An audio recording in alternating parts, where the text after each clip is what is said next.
好，川普又出事了。今天我们要特别看到的是5大的案件，这个当中呢都涉及到内线交易，说要来查了吗？因为有神秘客狂捞了在这场战争当中245亿。但是我们看到基层的一般的老百姓，美国老百姓则是因为油价不断的高涨而过得苦哈哈。今天就这些议题，我们会一起来做关心。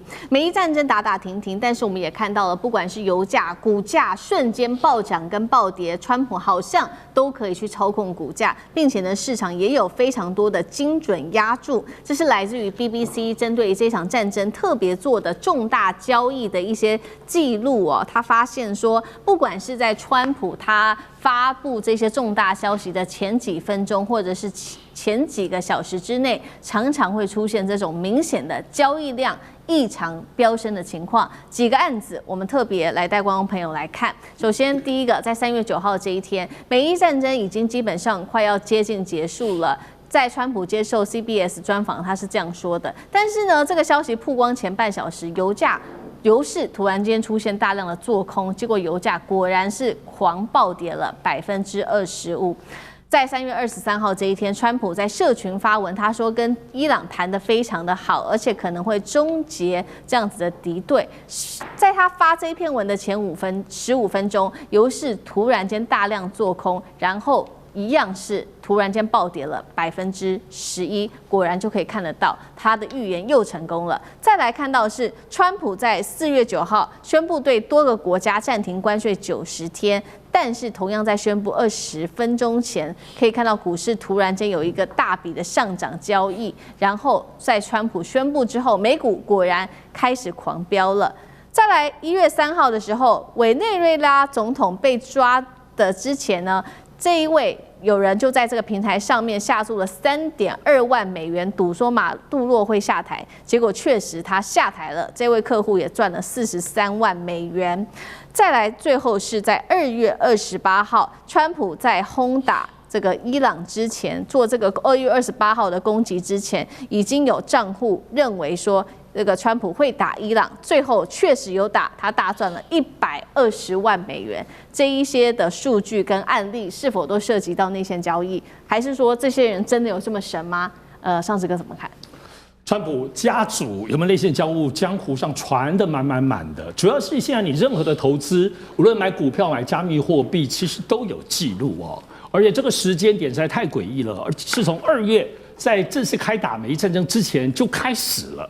那这个部分其实我认为有破口哦，也可能跟赫尔赛斯有关。不过我们首先先来看是哪些钱现在是被注意的哈。第一个部分就是战争情资套利，比如说我要打或不打，抓马杜罗打不打。第二个部分就是不当的利益输送，比如说包括川普的女婿克许纳就认为他在波湾地区到处收阿联酋他们的顾问费，每年是上千万美金哎。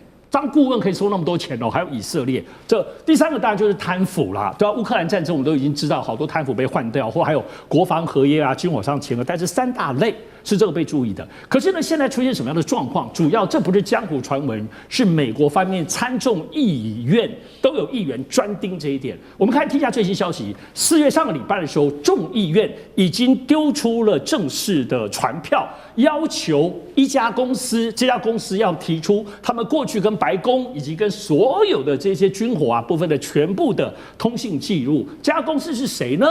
这家公司就先前闹出风波的赫格塞斯国防部长，对，赫格塞斯家族投资办公室公司。现在就是传出，为什么这个家族办公室就是类似像郭台铭有家族办公室投资，就是说这个家族而且来这里做投资，虽然规模不是很大，可是被谁发现呢？被美国参议院现在正在抓的这个伊丽莎白华伦，她是一个非常鹰派的，对于企业的这个道德监管更强烈的一个女议员哈。另外还有就是 Jerry Luskin， 这2个议员，他一个是针对于赫尔塞斯家族这里，怎么说呢？他就发现说2月的时候，赫尔塞斯家族买了好多国防军工业，2月底，然后他们就在看，然后而且就开始，然后另外一个就在追克许纳收了阿联酋的很多的顾问费跟以色列的顾问费，而他竟然跳进川普决定要不要打美伊战争的这个关键人士之一。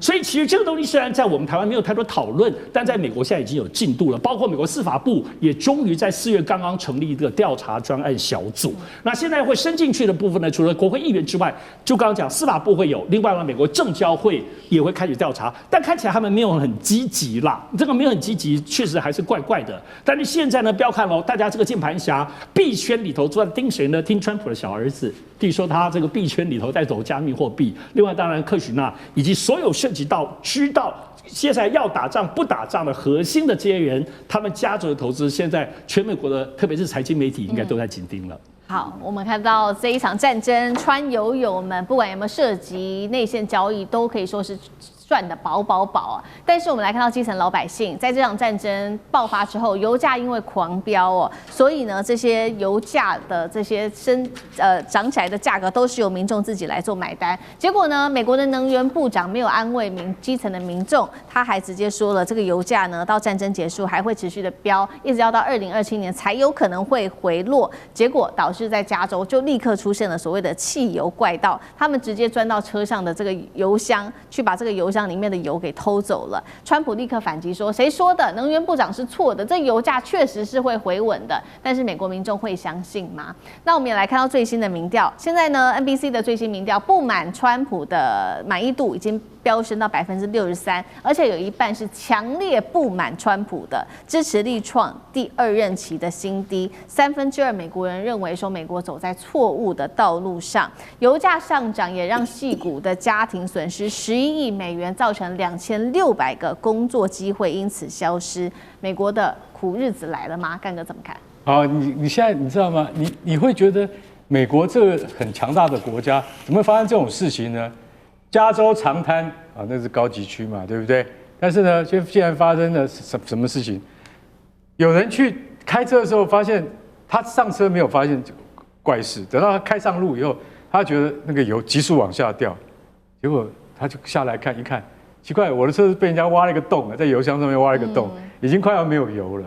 他爬到加油站去加，结果加油站说：“我跟你讲，这已经不是第一次了。”结果他赶快只好拿去修嘛，对不对？去修理的时候，那个工厂说：“啊，你是今天来的第3辆。”现在美国人是已经怎样？已经沦落到要偷人家的油来过日子。他说长滩哦很简单，它是这个大概是全美现在最贵的，1加仑6美元了。哎，美国的油要1加仑6美元，那是创纪录了。普通的小车加满的是多少？就是一加仑是6美元嘛，加满是72美元，就是大概12加仑。总共是72美元，72美元相当于台币它大概2300块啦。啊，可是说句实在话，我们的在国内的话，我们是 BMW， 如果说是3500cc 的车，也不用加到2000块。美国现在已经是小车就要2300块，这样子你就比较有概念。也就是说，现在美国总统跟能源部长2个人讲法不一样。川普说，只要战争打完了，油价就掉下来了。能源部长应该是最专业的吧？他说不会，今年之内都降不下来。也就是说，就算我停打了，不打了，油价也不会马上掉下来。现在又有一个人来插花，叫做财政部长贝森特。贝森特也说，可能一时降不下来。到底你要听谁的？我跟你讲，小民很可怜，因为小民光看到那个石油的价钱，头皮就发麻了。因为在台湾的我们都发麻，更何况是在美国自己当地本身的老百姓，因为油价的关系，他的生活会陷入苦境，连他们的长官的讲法都莫衷一是。所以战争对于老百姓，不要说伊朗老百姓，对于和平世界的老百姓造成了多大的影响？那舰长又怎么看呢？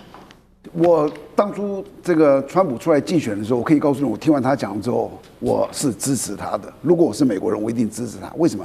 他的理念是这样子：我们美国是天选之国，全世界没有一个国家像我们美国这么的好，财产也好，这个地形也好，这个全世界的这个最优秀的人来也好。所以我当时我在看的时候，我就想说，真的是不要管世界这么多事，你就只要做你自己，美国就会非常的富强。